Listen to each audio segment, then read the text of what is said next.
J'adore assister aux enchères de voitures classiques. Dans cette vidéo, je vous montre comment décrocher de bonnes affaires et découvrir les secrets souvent tus du métier. Vous ne pouvez pas monter sur le podium des enchères et espérer faire une bonne affaire quand 10 autres personnes enchérissent contre vous. Mais quand vous allez à une vente aux enchères de voitures classiques, il y a des voitures qui se vendent sans prix de réserve. Certains vendeurs veulent juste se débarrasser de voitures invendues. Soyez patient quelques jours, puis faites vos offres après la vente. Les enchères se poursuivent, enchérissez sur ces voitures après la vente. Les propriétaires ne veulent pas les reprendre. Vous pouvez faire de bonnes affaires comme aujourd'hui. Aujourd'hui, nous visitons la vente aux enchères Mikoum, car ces voitures doivent partir cette semaine. Nous allons repérer les meilleures offres sur des voitures à moins de 25 000 $. Nous allons proposer des offres basses pour tester. Petit aperçu, j'ai rencontré quelqu'un à la vente aux enchères. À la fin de la vidéo, je montrerai comment cela m'a aidé. Je suis Craig de Flying Wheels, passons à la négociation, à la chasse.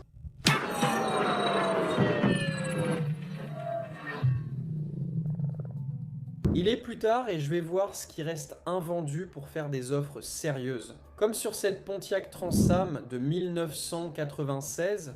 Maintenant, si c'était une 97, elle aurait un LS1, mais comme c'est une 96, elle a un LT1 qui a un bloc en fonte. Ce n'est pas aussi recherché que les modèles 97 et plus récents. Elle a aussi un phare plus bombé, donc au lieu de ces phares escamotables, les modèles 97 ont le phare bombé juste ici. La 98 est la plus récente, LS1. La Transam a des T-tops, mais c'est une automatique, donc mauvaise génération et boîte auto. 30, mais 2 clés, 2 télécommandes et seulement 32 000 miles. L'offre la plus élevée pour cette voiture est de 1 000 $, je vais la noter pour plus tard. Nous proposerons des offres sous 13 000 $, ce prix n'étant peut-être pas encore réel. Ouais, ils l'ont refusé sur le podium de la vente aux enchères, mais ce vendeur a eu toute la semaine pour réfléchir. Oh mince, j'aurais dû la vendre. J'aurais dû accepter l'offre. Maintenant, c'est à notre tour de tenter notre chance. Les Broncos sont populaires, mais je ne mettrai pas 55 000 $ dans un Ford Bronco. Une CLS 550 à 12 000 $, c'est possible ?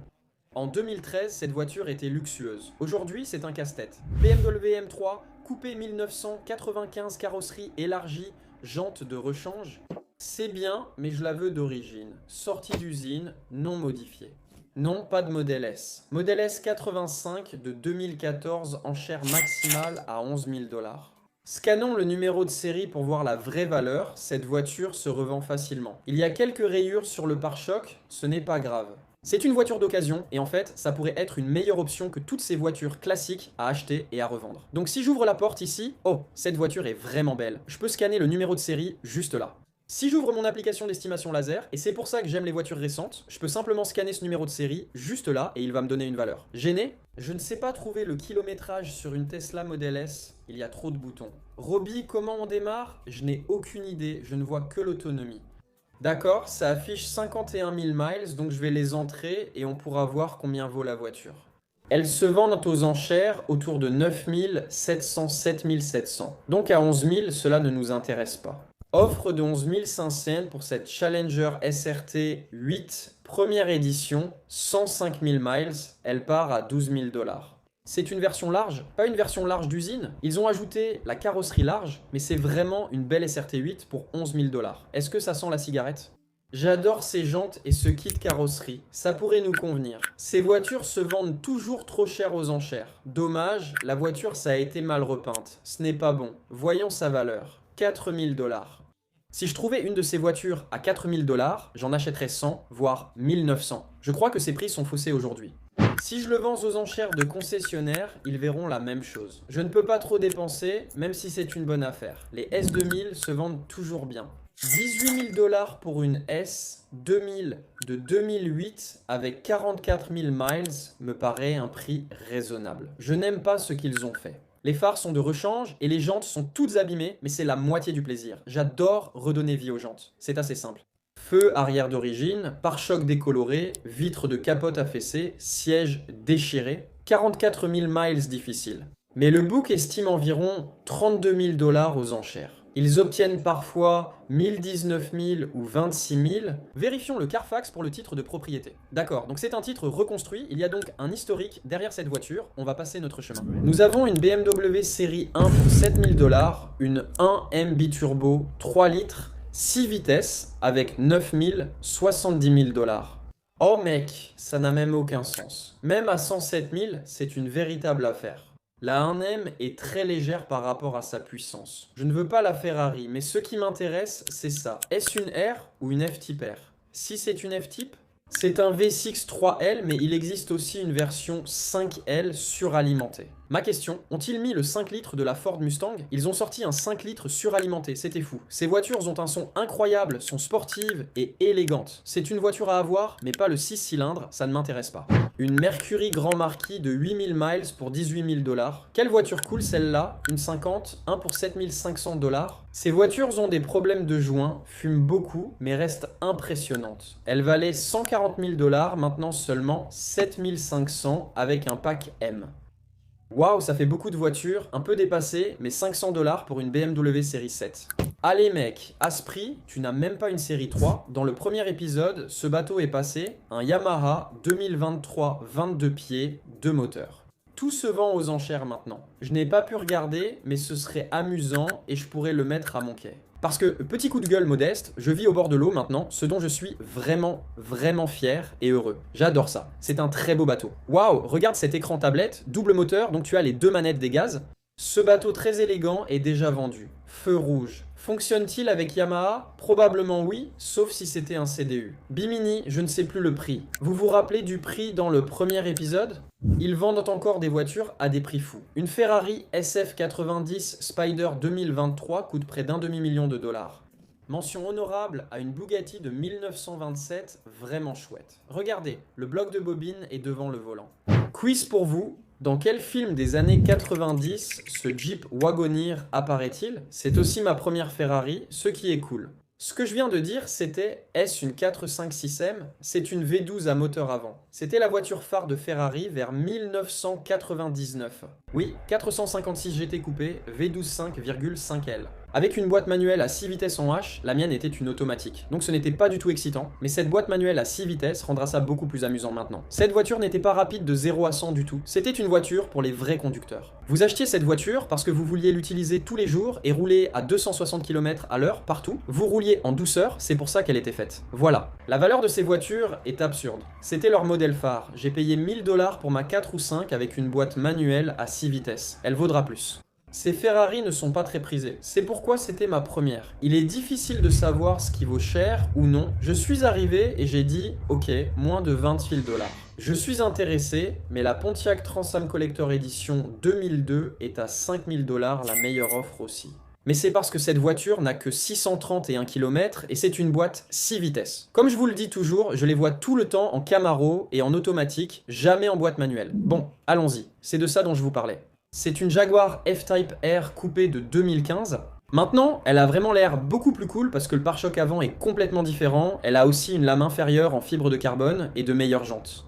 Elle a aussi l'insigne British Star Tech Edition sur le côté. Je n'avais jamais vu ça auparavant. V8 5 litres, 550 chevaux, 614 miles et c'est pour ça qu'elle coûte 65 000 $. 65 000 $ pour une voiture de 550 chevaux avec 600 miles, c'est fou. Comment pouvez-vous trouver mieux que ça pour le prix d'une voiture neuve de 150 chevaux à 65 000 $? Oui, elle a 11 ans, mais c'est une voiture de 11 ans comme neuve. Elle ressemble et performe comme une Aston Martin. Que pensez-vous des voitures électriques avec des haut-parleurs imitant le son d'un V8? Cette voiture a une transmission intégrale désactivable en traction avant pour passer en propulsion arrière, puis activer le mode donut pour drifter. Maintenant, ce son vient des haut-parleurs. Waouh, c'était un super virage. C'est un moteur électrique avec des haut-parleurs faits pour sonner comme un V8, mais il fait ce qu'il est censé faire. C'est vraiment impressionnant. Ford Bronco 2, même pas une voiture cool pourtant. Maintenant, j'ai vu l'un de ces modèles circuler sur internet où un homme a fait ce que j'ai fait avec mon escalade. Il a découpé le toit à partir d'ici, tout le long jusqu'en haut des portes. Et puis, il a soudé des plaques, l'a peint, l'a mis en blanc, l'a surélevé, a mis des pneus plus gros. Ça ressemblait à un Bronco 2 portes des années 60. C'était vraiment stylé et il en demandait 10 000 $. Pour moi, c'était une affaire vu le temps et les efforts investis. Cela n'était pas aussi cool, même neuf. Mais j'ai un quiz pour toi. Dans quel film la petite amie de John Candy conduisait-elle l'une de ses voitures? Et quel était son nom dans le film? Si les gens trouvent, je pense que tu trouveras aussi, mais je serai impressionné. Voici un indice. 8000, ils prendront 8700, je passe, on ne m'y reprendra plus. Trompe-moi une fois, honte à toi, 2 fois, fini. plus de SL500. Si je devais faire une erreur, ce serait celle-ci. BMW 645, CI Cabriolet 2005, 41 000 miles en chair à 9 500 $ pour une version noire métallisée de 40 000 miles, 645 CI pour moins de 10 000. C'est une sacrée affaire, c'est une voiture incroyable pour ce prix-là. Maintenant, elle est sur mon radar. C'est vraiment quelque chose qui m'intéresse beaucoup pour moins de 10 000 $ pour moi-même. Cabriolet. Cet intérieur n'a pas l'air de... Elle a 40 000 miles pourtant, et c'est un peu usé là-bas, et c'est usé juste ici, 140 000 miles. Oh, ça a l'air tellement bien. Non. 41 450 miles au compteur, la capote marche, on garde appuyé. Je ne sais pas si elle gronde bien ou rate l'allumage. 41 000 miles avec un voyant d'airbag allumé, ça ne marche jamais sur celle-ci, mais ça fonctionne sur celle-là. Voilà. La capote marche, mais le voyant d'airbag passager est allumé, signalant un souci avec la ceinture côté passager, peut-être le capteur. 41 000 miles. Pourquoi le siège est-il si usé ? Cette voiture est belle, mais usée. Le moteur 4,4 sonne-t-il normalement, ou y a-t-il un raté d'allumage ? Oh là là, je la veux. Regardons son historique. Je pensais qu'il plaisantait, mais une voiture se vend vraiment 1 million $. Imaginez acheter une voiture de 40 000 miles pour 4 000 $, c'est irréaliste. 1700, allez, ces valeurs sont partout. 4847 à 56, c'est ridicule. Quel est son historique ? 7 anciens propriétaires et un accident. Je passe mon tour. Le prix de gros est 930, le détail 1400, donc c'est correct. Je viens de dépenser bien plus pour une Corvette 2004 avec 60 000 miles. Je peux mettre mes enfants à l'arrière et c'est bien plus cool qu'une Corvette C5. Je vais faire une offre basse et voir le résultat. C'est parti. Voitures à moins de 25 000 $, une Aston Martin Vantage DB 7 volante à 17 000 $. Je ne suis pas intéressé, mais une Aston Martin coûte quelques milliers de dollars et la génération suivante n'est pas beaucoup plus chère. Aston Martin DB nœud cabriolet 2009 à 30 000 $, enchère la plus haute à 1000 $. Ils accepteront moins que ça pour ce cabriolet V12 6 litres de 470 chevaux pour 30 000 $. On parle d'un niveau supercar avec un V12 pour clairement moins de 30 000 $ et elle n'a aussi que 14 000 miles. Je suis vraiment intéressé par celle-ci. Regardons ça d'un peu plus près. Aucun prix de gros n'est indiqué, seulement un prix de détail de 52 000. Il n'y a rien aux enchères pour celle-ci. Je pourrais la vendre, c'est certain. Le souci avec ces voitures, c'est un bruit moteur interne, sûrement la chaîne de distribution qui cliquette, c'est fréquent sur ces modèles. Espérons que non. La porte s'ouvre vers le haut, pas l'extérieur. Allons-y, démarre là. Il faut mettre la clé dedans. Où est-elle ? Voilà, c'est dangereux, on peut facilement la perdre. Waouh ! Navigation à l'ancienne, V12 au son incroyable, pop marche. Service d'alarme requis, GPS présent. Ça ne monte pas totalement. Et ça semble cassé. C'est seulement rayé à l'intérieur, c'est étrange. La radio marche. Je prends une photo et on fait une offre sur cette voiture.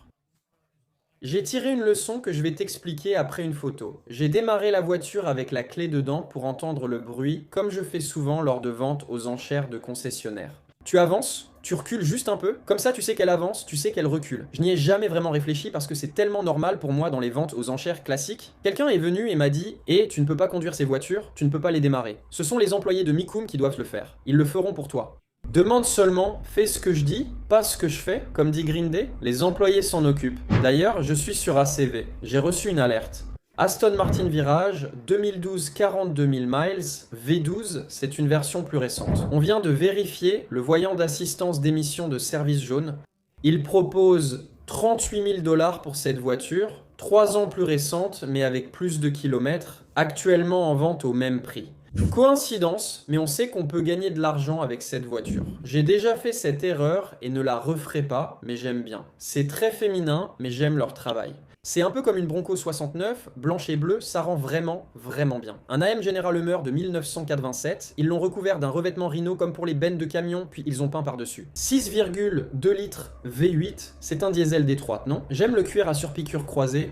C'est un revêtement de pont de bateau, découpé, même pas collé, donc c'est un peu ridicule. J'aime aussi la barre de son et le remplacement du volant, ils ont bien fait. Je n'en veux pas. Je ne referai pas cette erreur, mais j'aime bien. On entre dans la zone des voitures vendues, car cette Mac-One a été vendue le premier jour. J'ai vu ce Silverado et cette Z28 passer, puis cette Dodge Aeroc RT conçue, je pense, par Shelby Aeroc RT, Dodge Mitsubishi Starion. Je ne sais pas. J'ai fait la vidéo sur cette voiture et tout le monde m'a démoli parce qu'elle représente tellement de choses différentes. Et je connais les faits parce que je les ai trouvés sur Google Teaser, mais tout le monde m'a démoli parce que j'ai parlé de cette voiture. C'est une RT, une Shelby, une Inrock, une Mopar, mais pas une Mitsubishi ni une DMC.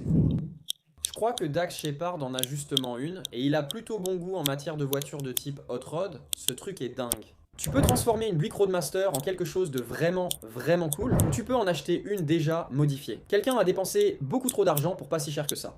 Escalade et XLR, on va jeter un œil à ces deux-là encore une fois. On cherche des voitures revendables, je ne veux même pas la vendre au détail, je veux l'acheter ici à bon prix. Oh, un pneu crevé. Comme d'habitude, il doit sûrement y avoir une jante fissurée. L'aluminium et le chrome se corrodent, l'air fuit et il faut racheter une jante. Je suppose car ce pneu semble neuf, mais celui-ci est vendu et on veut acheter ceux à prix réduit. Ensuite, il faut payer des frais d'acheteur. Je le vends via mon enchère de concessionnaire qui obtient souvent le prix de détail sur les voitures spéciales pour voir si on peut gagner de l'argent. J'ai fait ça avec ma Corvette 2006 achetée ici l'an dernier. On veut de belles voitures pour tous les jours. La XLR est déjà vendue, partie à moins de 25 000 $. Est-ce le même Range Rover que Denise conduit dans Always Sunny in Philadelphia? Celui-ci date de 1973, donc sûrement plus vieux. Repeint, mais c'est un Bronco très beau. J'adore qu'ils aient mis des lentilles transparentes. Bronco 1994, 351 Cleveland, moins de 25 000, tu vois. La peinture n'est pas géniale, et je savais qu'elle avait été refaite parce que, par exemple, ici en dessous, ça a aussi été repeint. Tu peux le voir, mais malgré tout, il a toujours une super allure. Est-ce qu'il a été vendu? Il n'est pas encore passé, SL500, non, mais la M3 a l'air d'être vendue. J'ai confondu ce Hummer avec un autre tout à l'heure. Ce modèle est un AM General H-An SEV de 1995 avec un V8 5,7 L. Pourquoi a-t-il un V8 Chevy 350? Ont-ils tous des diesels D3 ou Duramax, ou une option essence existait-elle? Question, quel film de 1996 avec une maman mettait en scène cette BMW et quel était le nom du personnage? Je croyais que c'était une Bricklin, mais non. C'est une Lotus Europa de 1969 1,6 L 4 cylindres, boîte 4 vitesses. J'ai vu 16 500 $, ça me paraît beaucoup de voitures pour ce prix. Une AMC Gremlin X de 1974 pour 20 000 $, donc dans notre budget. Voilà ce qu'on a pour moins de 25 000 $, pas de 911 hélas. Là, on parle d'une BMW M3 de 1928.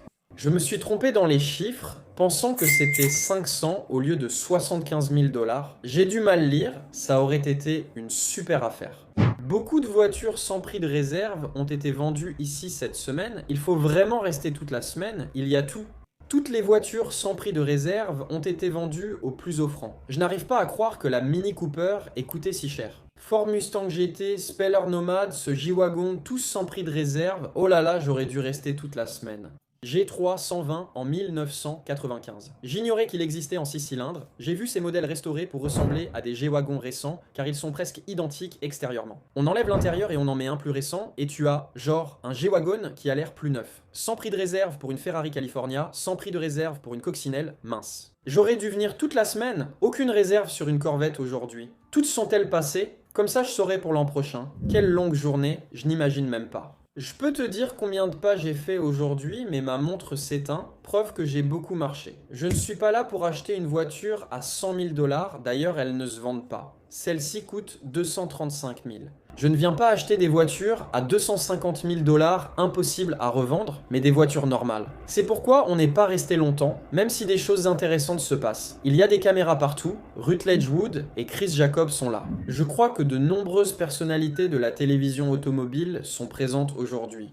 Regarde, une Corvette Split Window 1963 à 270 000 $, un quart de million pour cette vieille voiture, waouh! Regarde comme le bloc d'enchères s'anime après une semaine. C'était ainsi dans les 2 premiers épisodes, quand j'étais parmi les rares à enchérir sur les voitures. Waouh, il y a plein de personnalités ici. C'est quoi ce truc? Je sais. C'est une Rolls-Royce Silver Shadow 1974 V8 suralimentée, 462 pouces cubes, boîte manuelle. Vendredi soir, il y a du monde, tout le monde sort. Je préférais quand j'étais seul ici. Beaucoup d'argent est en jeu, c'est une aventure pour beaucoup ici. Waouh, la Ford GT est superbe, vaut 1 million $. Il y a aussi une McLaren, mais la Cuda et la Chevelle sont vraiment cool. Mais cette année, une voiture à 150 000 ou 175 000 $ surpassera presque toutes les autres sous cette tente et conservera sa valeur. 2019 dernière, C7 avec V8 6,2 L suralimenté, seulement 10 400 km. Elle surpassera toutes les voitures, gardera sa valeur et offrira confort et équipement moderne. Waouh! Oh, une de Tommaso Pantera. Et elle est aussi en super état. D'accord, je suis crevé, j'ai dû faire 20 000 pas sur mon podomètre, comme dit mon frère, mais avant de partir. Cette Chevy SS, c'est la même chose qu'une Holden Monaro d'Australie. V8 LS3 6,2 L, 430 ch avec option boîte manuelle, 6 vitesses, berline familiale très rapide. Cette voiture est cool justement parce qu'elle ne l'est pas vraiment. Un moteur de Corvette dans une berline façon Chevy Impala, ça restera toujours précieux. Voiture de collection, surtout en boîte manuelle. Je regarde souvent les Impala SS des années 90 et m'interroge sur leur prix élevé. Cette version est une Impala SS 5,7L LT 1 V8 avec le même moteur que la Corvette de 1996, l'équivalent de la Corvette actuelle. Tirons des leçons de cette expérience de vente aux enchères Mikoum. Je suis content de ne rien avoir vendu parce que honnêtement ça m'a ajouté tellement de stress que, vraiment, j'ai été stressé pendant toute la série d'enchères. L'année dernière et l'année d'avant ce n'était pas amusant pour moi, je n'ai pas apprécié. Venir ici pour acheter, faire du shopping et enchérir est bien plus amusant pour moi. J'ai aussi appris qu'il faut venir ici tôt dans la semaine, et comme ça tu peux voir les voitures sans réserve et enchérir dessus. Viens pendant les jours creux, le vendredi, le samedi, les dimanches sont toujours chargés. Tous les touristes arrivent, tous les gens vraiment riches viennent pour les voitures de luxe. Ce n'est pas mon cas, moi je suis là pour les trucs pas chers, c'est toujours amusant, c'est toujours propre. Viens ici pendant les jours creux, comme aujourd'hui. À la fin de la vente aux enchères, les vendeurs ont 3 jours pour vendre leurs voitures restantes. Viens en fin de semaine, vois ce qui reste et propose des offres basses. Au pire on refuse, mais tente ta chance en multipliant les offres. Des gens finiront par accepter et tu ignores ce que tu obtiendras. C'est la moitié du plaisir tant qu'il fait jour. J'arrête pour aujourd'hui, je suis crevé. Je vais appeler la hotline sur le chemin du retour pour dire que l'enchère continue. Je vais faire une offre pour l'Aston Martin, pour la BMW. Genre 5 000 € sur l'Aston Martin, ce qui, je le sais, sera une super affaire. Mais il y aura aussi des frais d'acheteur de 2 500 € en plus. Je vais aussi faire une offre de 6 000 € sur cette BMW. Et je vais passer en revue ma liste parce que j'ai noté tous les véhicules qui m'intéressent et je vais juste faire offre, offre, offre, offre et voir ce qui marche. À la vente aux enchères, un grossiste est venu se présenter à moi. Il vend des voitures. Uniquement à la vente aux enchères, Mikoum, il se rend à toutes les ventes aux enchères à travers le pays tout au long de l'année. Il agit comme courtier pour des propriétaires de véhicules haut de gamme et réussit très bien. Certains véhicules ne se sont pas vendus, il m'a donc contacté pour les vendre. Regardez ceci, il m'a envoyé une liste de tous ces voitures qu'il était en train d'utiliser et qu'il n'a pas vendues, puis il m'a envoyé un texto mardi. Et j'espère que tout va bien. J'ai eu 5 invendus sur 14, ce qui est rare. Comme tu es revendeur, je te les envoie. Si tu as des acheteurs, dis-le-moi et ajoute ta commission. Il a une 3911 pour laquelle il veut 12 000 $, une Malibu 69 pour 33 000, une 73. Volkswagen Thing à 16 000, Blazer 71 à 47 000, 1 995, Hummer H1 à 89 000 $. Ça continue. Il m'a envoyé des photos de véhicules. J'aime le Blazer, mais pas à 47 000 $, ni la 911. On cherche une voiture sous 25 000 $. Cette 911 m'intéresse vraiment. Le Hummer, trop cher, j'ai laissé tomber. J'ai dit, parfait, je vais voir, puis j'ai laissé tomber. Et il m'a recontacté encore et encore. Voilà, ce sont toutes les informations qu'il m'a envoyées pendant que je ne répondais pas. Donc Anthony, j'apprécie vraiment. Je m'excuse, je ne répondais pas. J'étais occupé ce jour-là, je l'ai contacté en conduisant. Je vais revoir ses véhicules et te recontacte. Merci. Le lendemain, il a dit « J'ai 5 voitures à vendre, je te reviens vite ». J'ai toujours la Malibu, la Volkswagen Thing et la 911. Fais défiler si tu regardes à la Thing, je ne veux pas la Volkswagen Thing. Même si elle était cool, cette 911 a attiré mon attention. Ce jaune est sympa, c'est marrant. J'ai vu ta vidéo sur Kissimmee, j'ai fait les parties 1 et 2 qu'il a vues, et une de ses voitures y était. La Modena dont j'ai parlé dans une vidéo était à lui. Il a obtenu 70 000 $, et maintenant on parle de la 911 qu'il veut vendre, 12 000 $. Elle a 150 000 miles et le moteur a été refait il y a 3 ans. Voici des photos, il reste un peu de travail à faire. Tu peux repeindre le pare-choc, faire une vidéo, corriger les phares et polir. C'est une boîte manuelle, c'est top. Fais défiler.